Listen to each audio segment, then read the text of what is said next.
Good morning વિદ્યાર્થી મિત્રો. આજે ફરીથી એડિટિંગ નો એજ ટોપિક પ્રેપોઝિશન એમના વિશે આપણે ચર્ચા કરવાના છે. લાસ્ટ લેક્ચર ની અંદર આપણે કુલ 7 પ્રેપોઝિશનો વિશે ચર્ચા કરેલી હતી અને લાસ્ટમાં આપણે અબોવ પ્રેપોઝિશન જોયું હતું.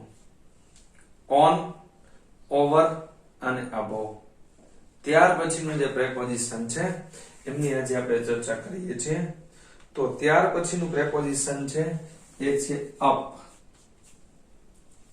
હવે અપ એટલે તો ઉપર થાય છે, પરંતુ ઉપર ગતિ દર્શાવવા માટે વપરાય છે. જો ઉપરની દિશાની તરફ, આમ ઉપરની દિશા તરફ જવાનું હોય ત્યારે, અને પાછું ગતિ હોવી જોઈએ. ખાલી ઉપર એમ નહીં. જો ઓન એટલે ઉપર, ઓવર એટલે પણ ઉપર, અબોવ એટલે પણ ઉપર અને અપ એટલે ઉપર, પરંતુ ગતિ દર્શાવતું જે ક્રિયાપદ છે, ઉપરની તરફ ગતિ દર્શાવતું જે ક્રિયાપદ છે એમની સાથે આ વપરાય છે. ઉદાહરણ જોઈએ આપણે.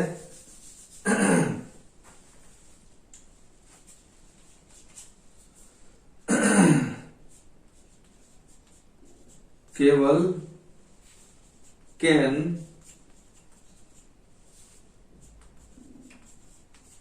climb up a tall tree.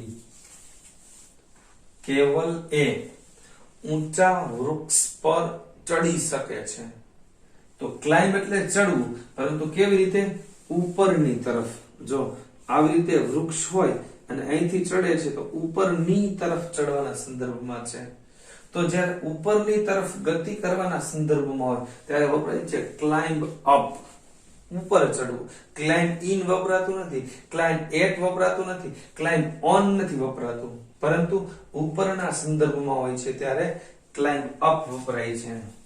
આ બધા નાના નાના પ્રેપોઝિશનો છે કે જે આપણે બધાને ખ્યાલ જ હોય છે. ત્યાર પછીનું પ્રેપોઝિશન છે અપ ટુ. અપ ટુ જેનો અર્થ થાય છે અમુક હદ સુધી કે પછી મર્યાદા સુધી. આપણે જ્યારે friendship of rainbow forever A topic શીખો એમની અંદર આવતું હતું અપ ટુ.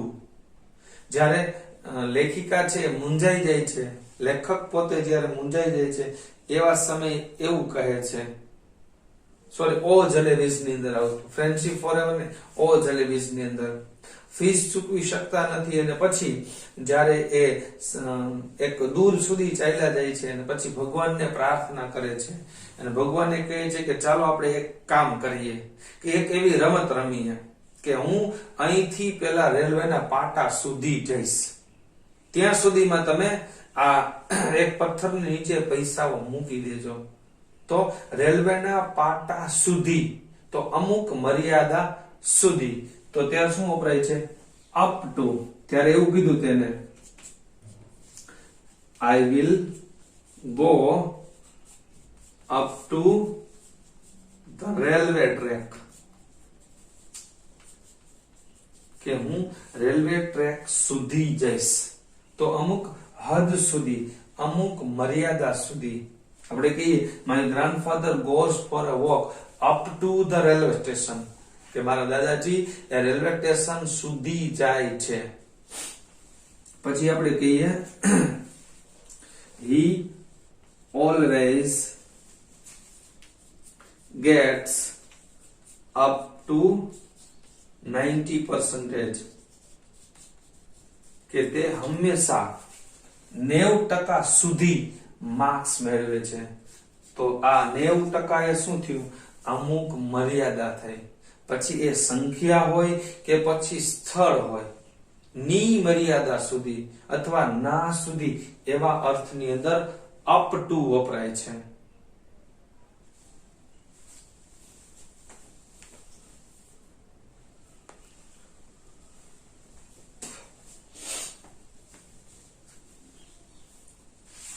ત્યાર પછીનું preposition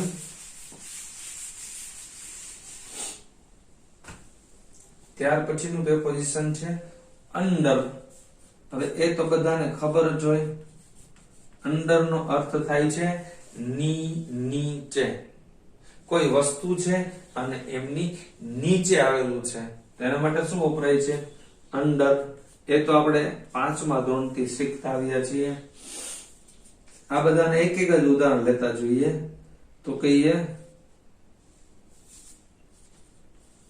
cows are sitting under a tree. કે ગાયો એ વૃક્ષ નીચે બેઠેલી છે.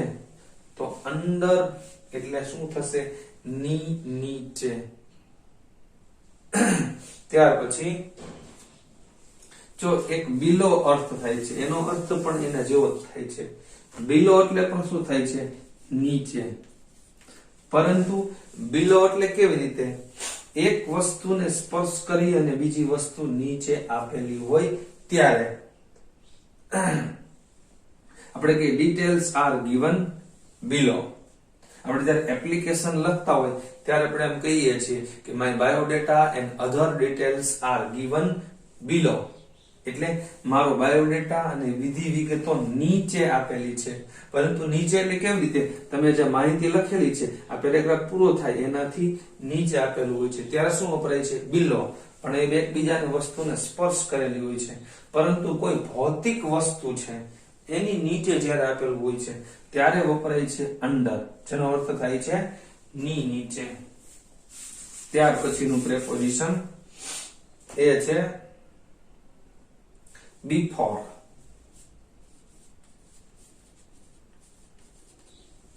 બિફોર નો અર્થ થાય છે પહેલા. આ બે રીતે વપરાય છે, એક સ્થાન દર્શાવવા માટે અને એક સમય દર્શાવવા માટે વપરાય છે. સ્થાન અને સમય બંને દર્શાવવા માટે વપરાય છે. દાખલા તરીકે ઉદાહરણ જોઈએ. The cat is running before a dog. કે બિલાડી એ કૂતરાની પહેલા દોડી રહી છે. તો સૌથી પહેલા શું છે? અહીંયા છે એ બિલાડી છે અને પછી કૂતરો છે. આવી રીતે આગળની દિશાની અંદર ગતિ કરી રહ્યા છે. તો શું છે? અહીંયા શું આપેલું છે? cat is running before the dog. તો બિલાડી છે કૂતરાની પહેલા દોડી રહી છે અને કૂતરો એની પાછળ દોડી રહ્યો છે. તો જ્યારે આ શું થયું? આગળ અને પાછળ. એ શું થયું? સ્થાન દર્શાવવા માટે. My friend always sits before me. કે મારો મિત્ર હંમેશા મારી પહેલા બેસે છે. તો પહેલા એ શું થયું? સ્થાન દર્શાવવા માટે વપરાયું છે. એવી રીતે સમય દર્શાવવા માટે પણ વપરાય છે. એના માટેનું એક ઉદાહરણ જોઈએ. We will reach Rajkot before noon. કે અમે બપોર પહેલા રાજકોટ પહોંચી જશું. before 5 o'clock, before night, before function વગેરે. કોઈ પણ સમયને દર્શાવવા માટે કે અમે બપોર પહેલા પહોંચીશું, સાંજ પહેલા પહોંચી જશું, રવિવાર પહેલા પહોંચી જશું વગેરે. તો એક ઉપયોગ છે સ્થાન દર્શાવવા માટે અને બીજો ઉપયોગ છે સમય દર્શાવવા માટે વપરાય છે. ત્યાર પછીનું પ્રેપોઝિશન એના જેવું જ છે. બિફોર એટલે પહેલા અને આફ્ટર. હવે આ આફ્ટર પ્રેપોઝિશન છે એ પણ સમય અને સ્થાન બંનેને દર્શાવવા માટે વપરાય છે. તો જો સમય દર્શાવવા માટે વપરાય તો જેવી રીતે બિફોર નો અર્થ પહેલા થાય છે એવી રીતે આફ્ટર નો અર્થ પછી થાય છે. તો સમયના સંદર્ભમાં આપણે એક ઉદાહરણ જોઈએ.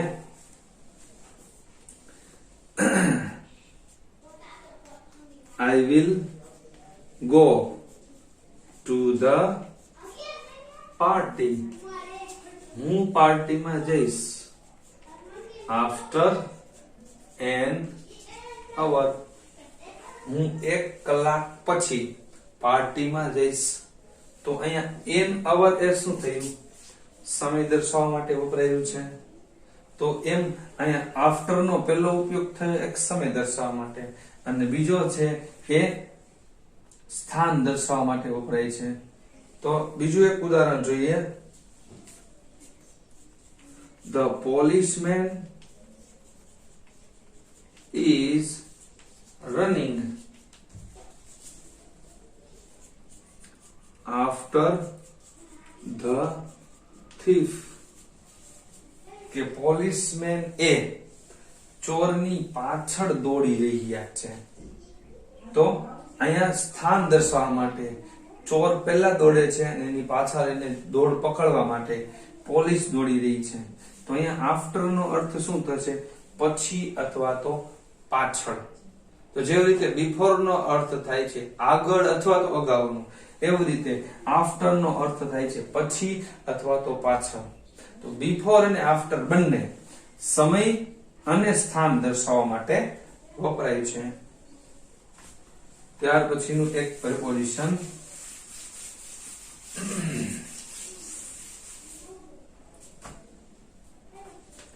ત્યાર પછી છે beside અને besides. જો આની અંદર ખાસ સમજવા જેવું છે. ખાલી છે beside, જેનો અર્થ છે બાજુમાં. beside નો અર્થ છે ની નજીક અથવા તો બાજુમાં. આપણે કહીએ છીએ ડોન્ટ પાર્ક યોર વ્હીકલ. તમારા વાહનને પાર્ક કરશો નહીં beside a school. સ્કૂલની બાજુમાં તમારા વાહન પાર્ક કરતા નહીં. તો ખાલી beside હોય ત્યારે એનો અર્થ શું થાય છે? ની બાજુમાં, નજીકના સંદર્ભમાં વપરાય છે. જ્યારે એના જેવું જ બીજું પ્રેપોઝિશન છે એ છે besides. આ besides નો અર્થ થાય છે તદુપરાંત અથવા તો વધારાનો, એ ઉપરાંત એવા અર્થની અંદર વપરાય છે. એના માટેનું એક ઉદાહરણ આપણે જોઈએ. ઉદાહરણ છે besides this bicycle. Besides this car, I have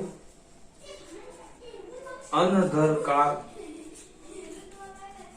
કે આ કાર ઉપરાંત મારી પાસે હજુ પણ એક કાર છે. તો જો ખાલી beside હોય તેનો અર્થ થાય બાજુમાં અથવા તો નજીક, સ્થળ દર્શાવવા માટે વપરાય છે. જ્યારે besides જેનો અર્થ થાય છે એ ઉપરાંત અથવા તો વધારાનું. આપણે એમ કહીએ કે I have a lot of toys. મારી પાસે પુષ્કળ પ્રમાણમાં રમકડાઓ છે. besides a phone also. અને તદુપરાંત એક ફોન પણ છે. અથવા તો besides laptop also. એ ઉપરાંત મારી પાસે લેપટોપ પણ છે. તો besides હોય ત્યારે એનો અર્થ થાય છે એ ઉપરાંત, અને ખાલી beside હોય તો બાજુમાં. આવા નાના નાના પ્રેપોઝિશનની ચર્ચા તો આપણે જ્યારે યુનિટ શીખતા હોય છે ત્યારે વચ્ચે વચ્ચે એમની કરતા જ રહેતા હોઈએ છીએ. પરંતુ જ્યારે આખો ટોપિક જોઈએ છીએ ત્યારે સાથે સાથે આ બધા જ ટોપિકને આપણે ઝડપથી જોતા જઈએ. ત્યાર પછી છે between. between નો અર્થ થાય છે બંનેની વચ્ચે. પછી બે વ્યક્તિ હોય, બે વસ્તુ હોય કે પછી બે પદાર્થ હોય, ની વચ્ચે એના અર્થમાં વપરાય છે. પરંતુ બે જ હોવું જોઈએ, બે થી વધારે નહીં. દાખલા તરીકે grandfather grandfather gave 15 rupees between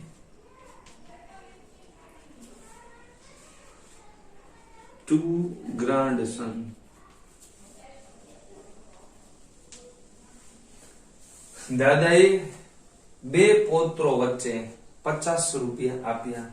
તો એ સ્પષ્ટપણે કહી દીધું છે બે, સ્પષ્ટપણે આપી દીધેલું છે કે બંનેની વચ્ચે, બે ના અર્થમાં. પરંતુ બે થી વધારે હોત ને, જો ટુ નો લખ્યું હોય, ખાલી ગ્રાન્ડ સન્સ એમ લખેલું હોત ને, તો શું આવત? અમંગ. પરંતુ માત્ર બે ના અર્થમાં હોય ત્યારે જ્યારે વપરાય છે. દાખલા તરીકે, I sat between my class teacher and principal. કે હું મારા ક્લાસ ટીચર અને પ્રિન્સિપાલ વચ્ચે બેઠો. તો જ્યારે ફોટોગ્રાફ્સ લેતા હોય એવા સમયે વચ્ચે એક સ્ટુડન્ટ, એક બાજુ પ્રિન્સિપાલ, એક બાજુ ક્લાસ ટીચર, તો બે જ વ્યક્તિની વચ્ચે એના સંદર્ભમાં હોય ત્યારે between વપરાય છે. તો ખાસ ધ્યાન રાખવાનું, માત્ર બે જ વ્યક્તિ, બંનેની વચ્ચે કીધું છે, પરંતુ બે વ્યક્તિને ખાસ યાદ રાખવાના. between એટલે કે બંનેની વચ્ચે. અને ત્યાર પછીનું જે પ્રેપોઝિશન શીખવાનું છે એ છે અમંગ. અમંગનો અર્થ પણ બે જ થાય છે.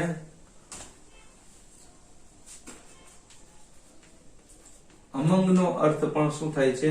ની વચ્ચે, એવો અર્થ થાય છે.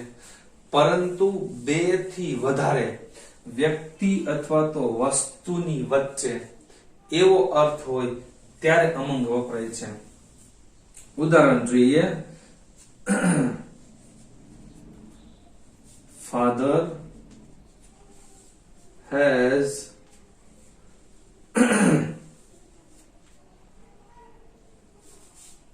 divided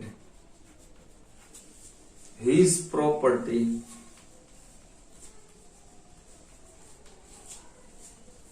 પિતાએ તેની સંપત્તિની વહેંચણી કરી દીધી છે among his sons.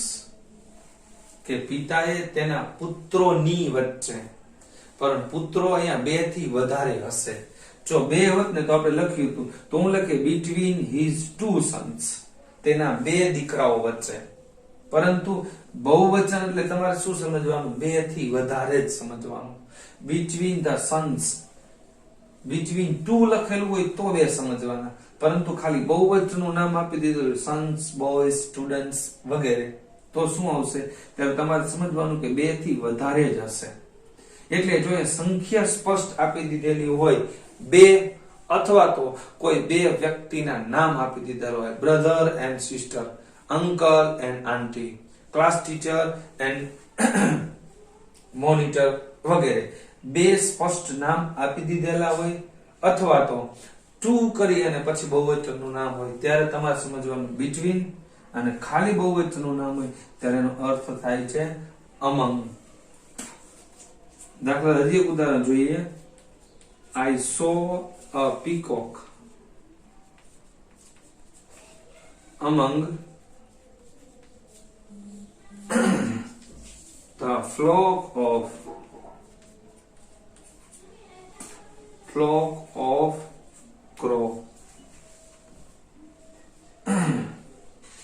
Flock of crows. I saw a peacock. મેં એક મોરને જોયો. Among the flock of crows. કે મેં કાગડાના ટોળાની વચ્ચે એક મોરને જોયો. પરંતુ એમ કીધું બે કાગડાની વચ્ચે એક જોયો, તો શું કહેશું? I saw a peacock between the two crows. બે કાગડાઓની વચ્ચે. પરંતુ એ શું કીધું? કાગડાના ટોળાની વચ્ચે જોયો. તો એ અમંગ છે એ બે થી વધારે હોય ત્યારે વપરાય છે, અને between છે એ માત્ર બે જ હોય છે ત્યારે વપરાય છે.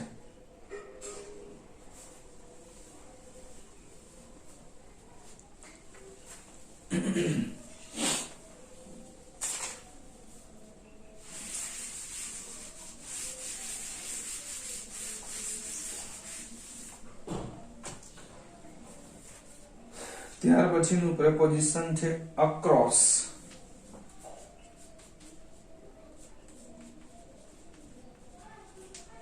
અક્રોસ નો અર્થ થાય છે ઓળંગીને અથવા તો પાર કરીને.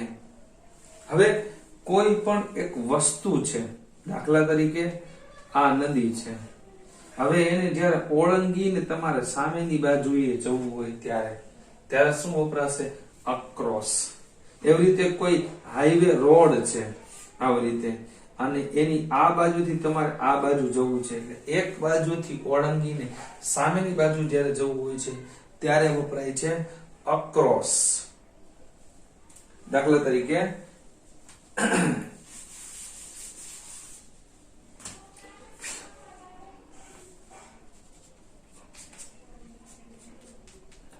Nirav ran across the road. તો નીરવ છે એ રોડ ને ઓળંગીને, આપણે કહીએ છીએ ને ક્રોસ કરવું, અંગ્રેજીમાં રોડ ક્રોસ કરવો. તો ક્રોસ મતલબ શું થાય કે એક બાજુથી ઓળંગીને બીજી બાજુ સામે જવું. તો Nirav ran across the road, કે નદી છે એને શું કહેવાય? ઓળંગીને જ્યારે જવું હોય ત્યારે શું વપરાય છે? અક્રોસ. એટલે કે એક બાજુથી બીજી બાજુમાં ઓળંગીને જવું હોય ત્યારે વપરાય છે અક્રોસ. ત્યાર પછીનું એક પ્રેપોઝિશન એ છે બિયોન્ડ. બિયોન્ડ નો અર્થ થાય છે પેલે પાર. પેલે પાર અથવા તો સામેની બાજુએ.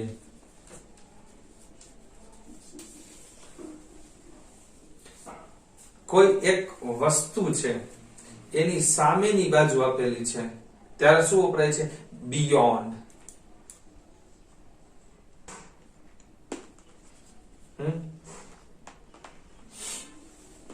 બિયોન્ડ એટલે કે પહેલે પાર અથવા તો સામેની બાજુએ. આપણે જે રોબોટ વાળો બ્લેક બગ ની અંદર પાઠ આપણે શીખેલા હતા, તો એની અંદર આપણે રોબોટને પૂછેલું હતું સામે કે what can you C beyond the glass. તો કાચની જે બારી હતી એની સામેની બાજુ એને શું દેખાતું હતું એવું પૂછ્યું હતું. ત્યારે એને કીધું હતું a blackness. I can see a blackness beyond the glass. એટલે કાચની બારીની સામેની બાજુએ. તો અત્યારે હું જે જગ્યાએ ઊભો છું એની મારી સામેની બાજુએ એક બારી આવેલી છે, તો શું કહી શકું? આઈ can see a window beyond a room, કે રૂમની સામેની બાજુએ મને એક બારી જોવા મળે છે. તો પ્રત્યેક કોઈ વસ્તુ છે એની સામેની બાજુએ. તો all the students are sitting beyond me, કે બધા જ બાળકો મારી સામેની બાજુએ બેઠા છે. કદાચ વર્ચ્યુઅલ ક્લાસ હોય અને હું અહીંયા ઊભો છું તો વિદ્યાર્થીઓ ક્યાં બેસશે? મારી સામે બેસશે. તો આપણે કહીશું, એક ઉદાહરણ જોઈએ. There is a garden beyond the school, કે શાળાની સામેની બાજુએ. તો અહીંયા છે એક સ્કૂલ હોય, વચ્ચે રસ્તો હોય ને સામેની બાજુએ આ ગાર્ડન આવેલો છે. તો બે એકબીજાની સામે આવેલા છે, તો શું કહેવાય? There is a garden beyond the school. તો સ્કૂલની સામેની બાજુએ એક બગીચો આવેલો છે. અથવા તો કોઈ there is a bus station beyond the hospital, કે હોસ્પિટલની સામેની બાજુમાં બસ સ્ટેશન આવેલું છે, રેલવે સ્ટેશન આવેલું છે. તો આપણે શું કહેશું? કોઈ વસ્તુની સામેની બાજુ જ્યારે આપેલું હોય છે ત્યારે શું વપરાય છે? બિયોન્ડ. તમે ગણિતની અંદર શીખતા હોય ને, આમ ચોરસ હોય ત્યારે શું કહેશું? આ બધાને શું કહેશું? બાજુ કહેશું. આપણે કહેશું સામ સામેની બાજુ અને પાસ પાસેની બાજુ. આવું તમે ગણિતની અંદર શીખતા હશો. તો આ જે છે એની સામેની બાજુ, તો એને શું કહેશું આપણે? બિયોન્ડ. તો આજે અહીંયા સુધી રાખીએ છીએ. નેક્સ્ટ લેક્ચર ની અંદર હજુ પણ થોડાક પ્રેપોઝિશનો બાકી છે, એમના વિશે સમજૂતી મેળવીશું અને ત્યાર પછી આ પ્રેપોઝિશનની કેટલીક ખાલી જગ્યાઓ છે એ તમને હું હોમવર્કની અંદર મોકલીશ. એ બધી જ તમારે વ્યવસ્થિત રીતે તૈયાર કરવાની છે. બરોબર છે? ટૂંક સમયમાં જ પાછી નજીકમાં તમારી એક્ઝામ આવી રહી છે એટલે ફરીથી તમને કાલે યાદ અપાયું હતું, આજે પણ યાદ અપાવી દઉં છું કે તમે વ્યવસ્થિત તૈયારીની અંદર લાગી જજો. કારણ કે એક્ઝામની તૈયારી એ એક જ દિવસમાં કરવી એવું શક્ય નથી. જો તમે રોજનું કામ રોજે રોજ કરતા જશો તો જ તમે સમયની સાથે ચાલી શકશો. નહીતર એકી સાથે બધું ભેગું થઈ શકે એવું નથી. અત્યારે તમે જે તૈયારી કરો છો એ તૈયારી તમારે પરીક્ષાના દિવસે છે એવું સમજીને તૈયારી કરવાની છે. આજની જે તમારી તૈયારી છે એ તૈયારી બોર્ડની પરીક્ષાને અનુલક્ષીને હોવી જોઈએ. પછી એમ થાય કે જયારે મે માં પરીક્ષા છે તો આપણે એપ્રિલમાં એકદમ દિલ લગાવીને કામ કરશું, તો એવો આપણી પાસે સમય નહીં હોય. ત્યારે માત્ર ને માત્ર રિવિઝન જ કરવાનું હોય છે. એકી સાથે ડિટેલમાં તમે શીખી શકશો નહીં. એટલે કેરફુલ રહેજો અને વ્યવસ્થિત તૈયારી કરવાનું ચાલુ રાખજો. ફરીથી મળીશું. Bye bye.